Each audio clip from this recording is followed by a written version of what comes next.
గత ప్రభుత్వ హయాంలోనే పేరుకే ఉచిత బీమా అని ఎవ్వరికీ అందలేదు అన్నారు మంత్రి అచ్చెన్నాయుడు. మండలిలో మాట్లాడిన ఆయన గత ప్రభుత్వం పెట్టిన బాకీల వల్ల ఈ రోజు 1500 కోట్ల అప్పు ఉంది అన్నారు.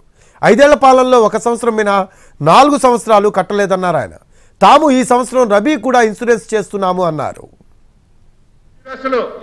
ఇన్సూరెన్స్ మీద మాట్లాడారు. 5 సంవత్సరాలు రబీ కట్టలేదండి. రబీకి 5 సంవత్సరాల పేరు ఎత్తలేదు. మంత్రి గారు బ్రీఫ్ చేయండి మంత్రి. 5 సంవత్సరాలు రబీ పేరు ఎత్తలేదు. మేము ఈ రోజు ఇన్సూరెన్స్ మొన్నే మేము సబ్ కమిటీ అయిన తర్వాత మేము లేటుగా వచ్చాం. ఇన్సూరెన్స్ కంపెనీలకు పెడితే మీరు ఈ కొత్త విధానంలోకి వెళ్తే ఈ సంవత్సరం ఇబ్బంది అవుద్ది, ఈ సంవత్సరానికి మీరు పాత విధానంతో వెళ్ళండి అంటే మేము పాత విధానానికి వెళ్ళి రబీకి ఈ సంవత్సరం నిన్నే అనౌన్స్ చేశాం. ఈ సంవత్సరం రబీని కూడా ఇన్సూరెన్స్ చేస్తున్నాం. ఈరోజు 1500 కోట్ల అప్పు ఉంది. మేము వచ్చి 2 సంవత్సరాలు అవ్వలేదు, 6 మాసాలు అయింది. గత ప్రభుత్వం పెట్టిన బాకీలు మీరు ఏదైతే రబీకి 644 కోట్ల బాకీ ఉందో ఆ అప్పు తీర్చాలి.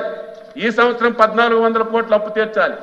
ఇన్సూరెన్స్ కంపెనీలు చెప్పాం, ప్రాధాన్యత క్రమంలో మీకు ఇన్సూరెన్స్కి మేము ప్రీమియం చెల్లిస్తాం, సహకరించండి అంటే వాళ్ళు ముందుకు వచ్చారు.